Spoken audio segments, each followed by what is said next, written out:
Le 8 janvier 1971, le paquebot Antilles et ses 700 occupants filent doucement sur la mer des Caraïbes en direction de la Barbade.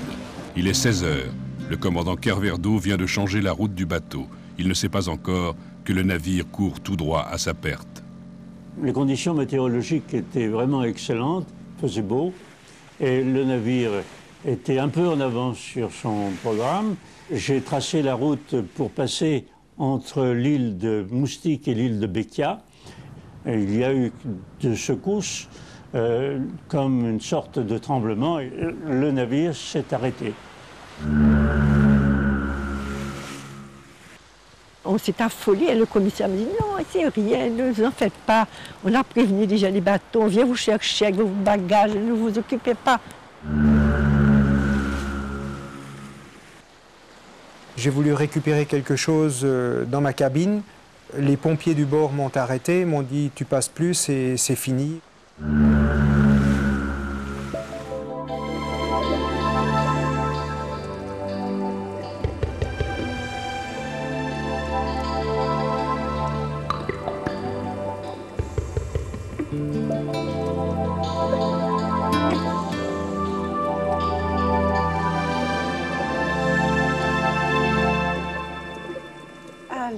C'est une souffrance atroce. On a eu tellement de chagrin, mon mari et moi, quand on a caressé le bateau en lui disant « On ne te verra plus, c'est vrai ». C'est après la libération que la Compagnie générale transatlantique commande au chantier de Brest et Dunkerque la construction de 2 paquebots de nouvelle génération, le Flandre et son sister ship, l'Antille. Ils seront, avant la construction du France, les joyaux de la marine marchande française. En 1953, l'Antille quitte le port de Brest et part desservir l'Atlantique Sud, en particulier la Guadeloupe et la Martinique.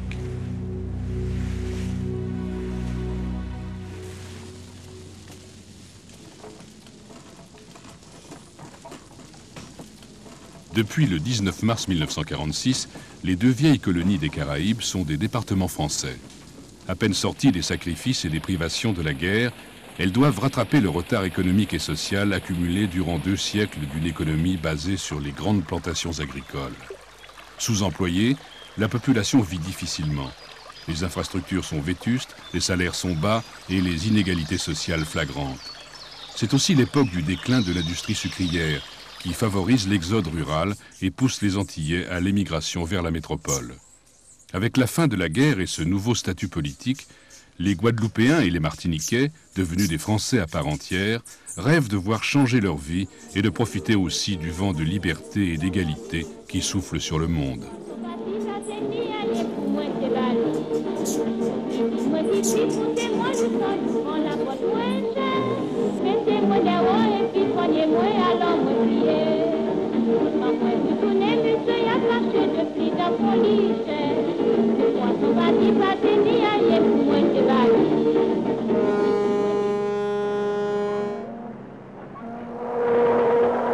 C'est dans ce contexte de grands bouleversements que les premiers paquebots de luxe accostent dans les ports de Pointe-à-Pitre et de Fort-de-France. Un bateau qui arrivait sur le quai, c'était un événement parce que les distances étaient gommées entre nous et les autres. On disait, tiens, il y a le bateau qui passe. On regardait ça de loin et on voyait toutes les lumières allumées. Et des gens disaient, mais comment on peut rentrer dedans? Il y a de la place dedans, comment c'est là-dedans? On rêvait de ça.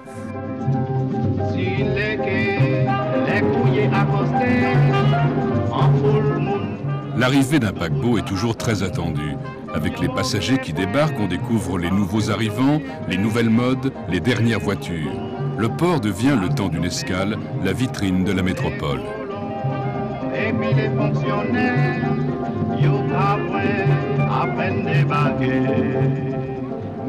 On ne pouvait voyager, par exemple venant des Antilles, que les gens qui venaient faire des études, des boursiers, ou alors des gens qui étaient fonctionnaires, qui avaient droit à...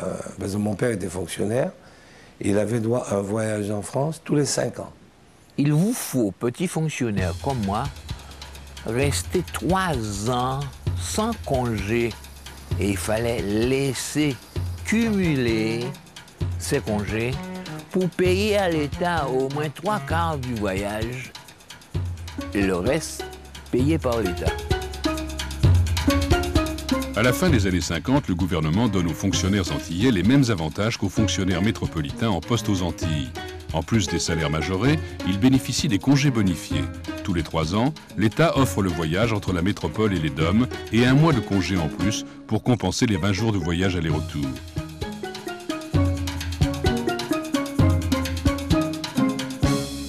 D'abord, il y a un truc qu'il faut penser, il n'y a pas de limitation de poids. Alors l'avion aujourd'hui, les gens venaient avec des malles pas possibles. Et ces malles-là, on les avait faites pendant au moins 3 mois. Nous avons pris la route pour aller à Pointe-à-Pitre, vers le port. Bon, habillé au pimpin, puisqu'on allait en métropole. Il fallait être bien habillé, bien vêtu. Quand on partait à l'époque, ça voulait dire partir pour beaucoup de temps. Pour beaucoup de temps, parce que les voyages coûtaient très cher et c'était un monde. Donc celui qui partait, c'était un arrachement parce qu'on ne savait pas quand est-ce qu'on allait le voir.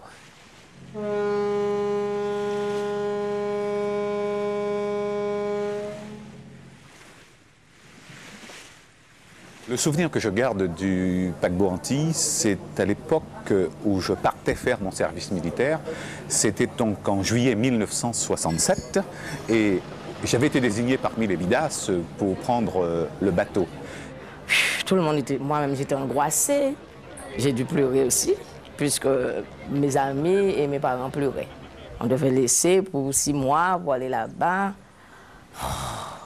Bon, on est parti et sur le bateau, tout le monde faisait adieu, adieu avec leur mouchoir. C'était poignant. Je crois même que j'ai pleuré parce que j'ai vu pleurer les gens. Hein. Parce que voir tant de gens pleurer, parce que quand on est enfant, on part à l'aventure.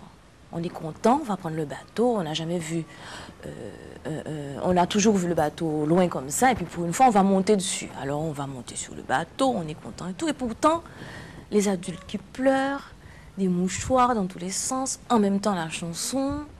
Il y a quelque chose qui vous mettait dans l'ambiance quand vous entrez dans le bateau de la Compagnie Générale Transatlantique. Il y a un orchestre à terre qui vous joue de la musique. Adieu foulard, adieu madras. Quand le bateau s'en va, ça prend du temps.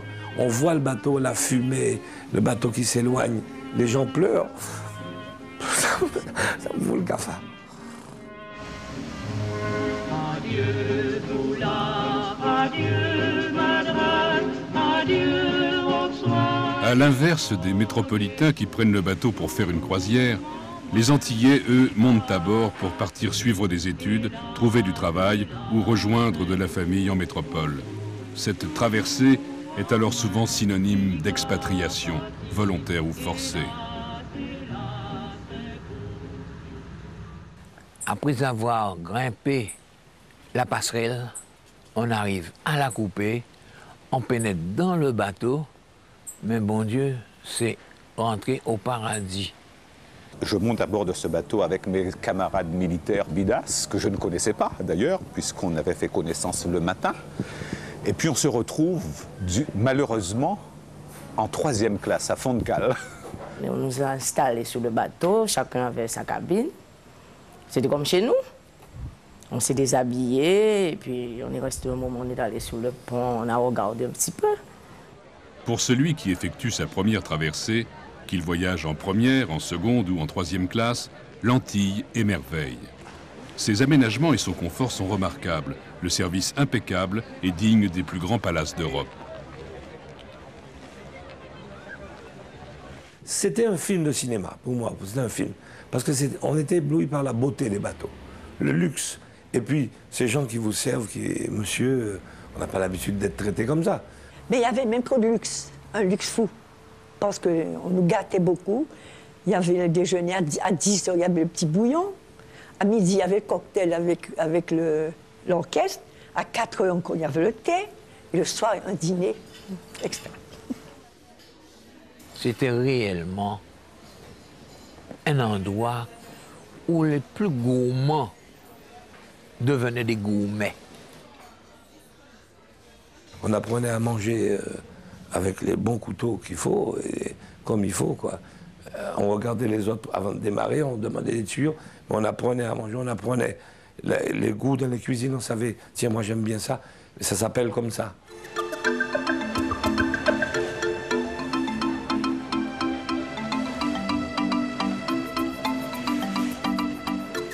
Au bout du 2e ou 3e jour de déprime, de roulis et de tangage, je rencontre sur le pont supérieur, où je m'étais un petit peu fourvoyé, des amis de ma famille, de vénérables fonctionnaires des impôts. Je leur raconte ma mésaventure entre guillemets en bas et ils me disent non, on a de la place, viens, installe-toi. Et puis ils m'ont fait passer pour leur fils. C'était formidable. Gâteau en plus, champagne en plus, uniforme de mascarade. Il y avait des fêtes en longueur de journée, des fêtes où grands et petits étaient mêlés.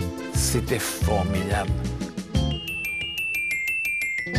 Le temps d'une traversée, 10 jours environ, c'est le dépaysement total, une parenthèse dans la vie de tous les jours. À tel point qu'une passagère américaine s'est inspirée de l'ambiance à bord pour écrire le feuilleton télévisé « La croisière s'amuse ». Tout est pensé pour distraire et éblouir, tout est prétexte à s'amuser, comme le passage du tropique qui donne lieu à des fêtes mémorables.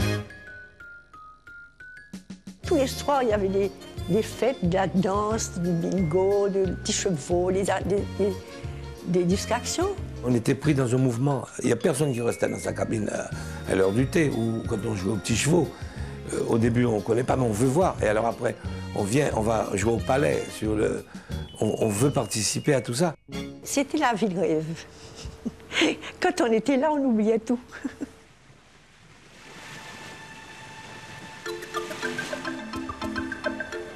Le pont, c'est le cœur du paquebot. C'est le lieu de vie communautaire avec ses bars et sa piscine. Un endroit privilégié pour les bains de soleil ou les rencontres.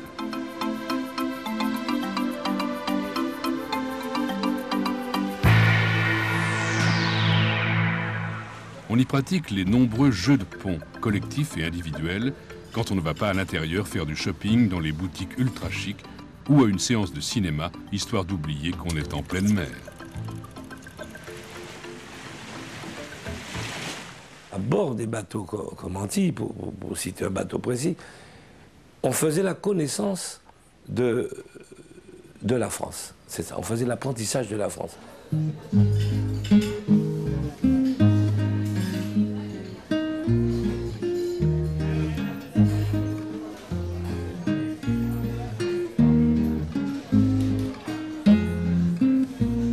C'est l'âge de l'insouciance parce que tu peux faire ce que tu ne fais pas à terre. Tu rencontres des gens avec qui tu as envie de discuter, des gens de nationalités différentes, des gens de ton quartier, des gens de ta ville, des gens de ton pays. Ce qui fait qu'il y a forcément une énorme part de souvenirs qui est impérissable. Moi, je sais que quand on arrivait, tout le monde était triste. Quand on avait voyagé, venant des Antilles, les gens qu'on avait connus, il y en avait qui avaient débarqué en Angleterre, les gens qu'on avait connus, on allait se séparer. Ben, c'était très triste à l'arrivée. Mais pour le paquebot Antilles, ce jour-là, le voyage se termine sur les côtes de l'île Moustique.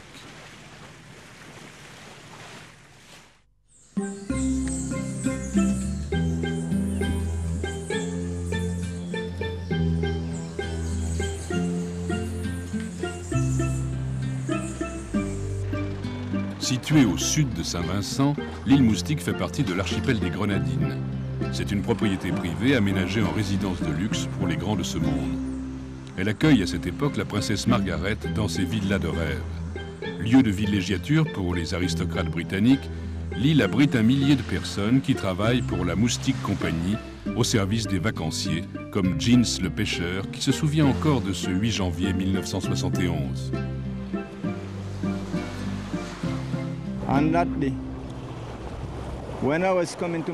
Quand je suis arrivé à Moustique ce jour-là, à environ 2000 de la côte, j'ai vu l'Antille aller vers le nord-ouest depuis la partie nord de l'île. Il y avait une petite fumée qui montait du pont. On a suivi la route d'une façon remarquable avec le second capitaine qui était un radar, l'officier de quart à l'autre radar et moi j'étais au milieu de la passerelle et nous pouvions suivre la position du navire, je dirais à 40 mètres près.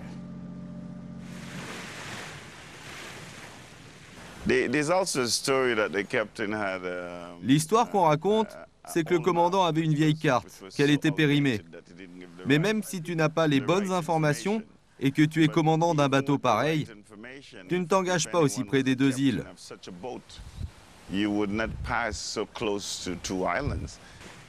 Et pourtant, c'est en toute confiance que le commandant Carverdo s'engage dans le chenal à l'aide d'une carte identique à celle-ci. Elle date de 1875, comme toutes les autres cartes. Les mises à jour sont effectuées à la main par les officiers du bord. Malheureusement, le récif n'est pas indiqué. La carte n'indique un fond de 6 mètres, alors qu'en réalité, il n'est qu'à 3,20 mètres, comme on peut le voir aujourd'hui sur les nouvelles cartes. J'étais en train d'épiler les sourcils d'une cabinière quand on a entendu un raclement de la coque.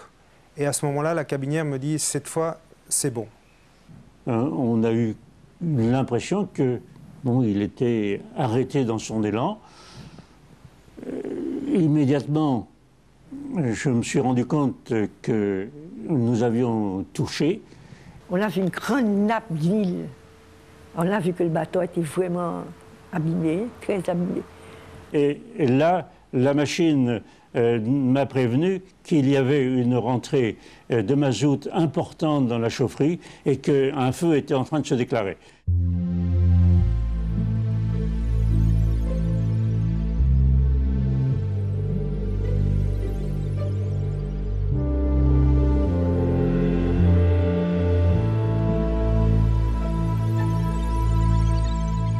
En passant à côté des salles à manger de première classe qui venaient d'être refaites avant notre départ, j'ai vu la moquette qui cloquait jusqu'à des bulles de 1 mètre de haut. Mais malgré ça, je ne voyais pas la gravité de ce qui se passait.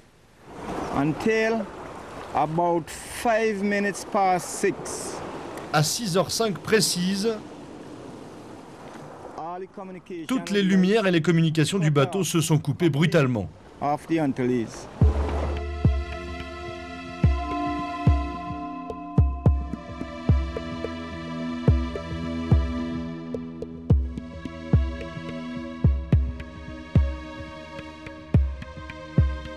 Il a fallu un certain temps avant que je me rende à l'idée qu'on ne pouvait pas maîtriser le feu. Malgré les dispositions de mise en place, il n'a pas pu être combattu plus longtemps. Je trouve que le commandant était très, très chic pour ne pas créer de panique à bord parce qu'il n'y a eu aucune panique, pas un mort, pas un blessé.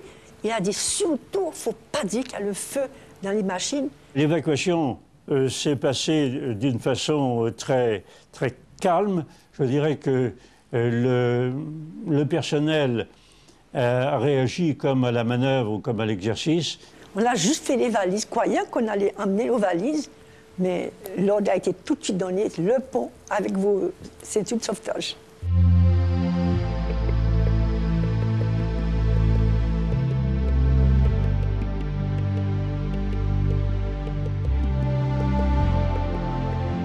On a embarqué sur les chaloupes de sauvetage, on a rejoint l'île Moustique et arrivé à l'île Moustique, les gens sautaient à l'eau pour rejoindre la terre. Quand nous sommes arrivés, il y avait déjà tous les passagers qui attendaient.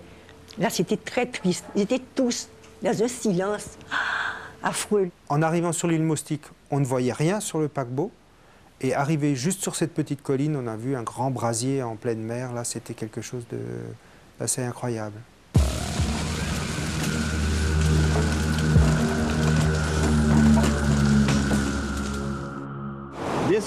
Ça s'est passé sur cette plage. Et là, partout, il y avait plein de monde. Moi, j'ai continué le sauvetage, je suis retourné vers le bateau et j'ai ramené encore un radeau qui dérivait de l'autre côté de l'île. Ensuite, quand on était bien sûr que tout le monde était sauvé et bien à terre, on a passé la soirée ici.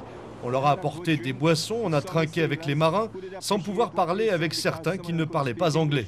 On attendait sur la plage de l'île Moustique et vers 4 heures du matin, le Queen Elizabeth II avait été détourné, dérouté. Le premier officier qui m'a reçu, moi, il a pris une couverture aussi, il m'a tenu une tendresse exceptionnelle. Le 9 janvier au matin, à peine 12 heures après le drame, les naufragés sont pris en charge par l'équipage et les passagers du célèbre paquebot anglais. Le Queen Elizabeth II va les conduire à la Barbade, d'où ils pourront rentrer chez eux. Mais, signe des temps, c'est en avion qu'ils repartent pour finir leur voyage. Avec la mort de l'Antille, c'est toute une époque qui se termine. Les longues traversées confortables et dépaysantes font place aux voyages aériens plus rapides, mais confinés dans un espace réduit et ponctués de plateaux repas, loin des fastes de la Transat.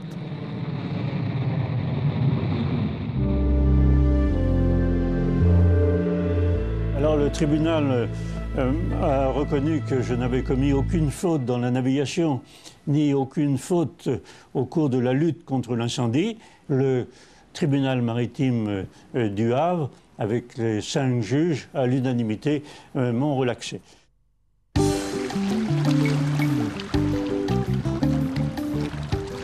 Si pour l'administration française le dossier est clos, aux Grenadines, l'Antille, lui, continue de faire rêver.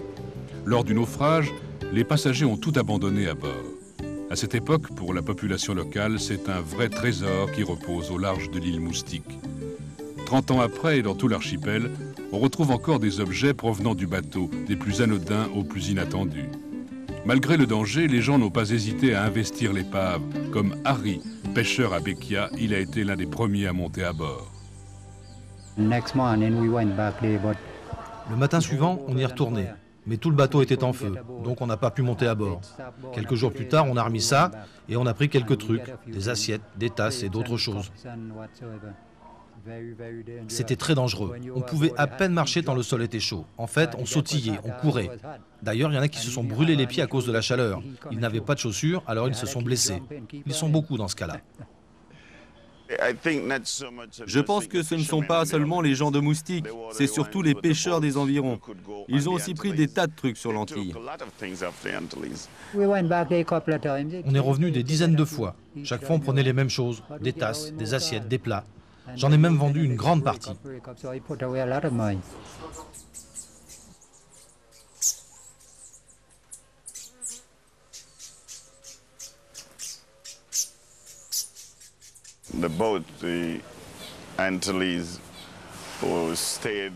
L'Antille est restée des années bloquée sur le récif comme une grosse masse. Le bateau a brûlé pendant 6 semaines. L'Antille a continué à brûler et à brûler. Il brûlait et se cassait encore et encore. Il brûlait et s'écrasait, se disloquait. Il ne reste plus maintenant qu'un morceau qui sort à la surface.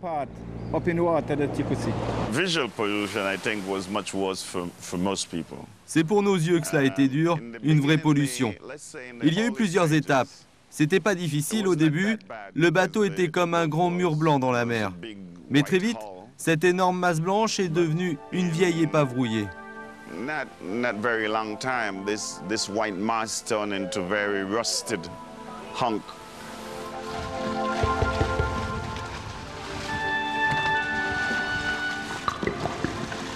Rongée par le temps et le sel, l'Antille a disparu de la surface. Comme à la veille du drame, la mer a retrouvé son calme. L'épave a rejoint le fond de l'océan et les poissons à qui elle sert maintenant d'abri. Seuls quelques privilégiés peuvent désormais aller à sa rencontre, l'instant d'une plongée, pour rêver au temps des grands paquebots de la Transat.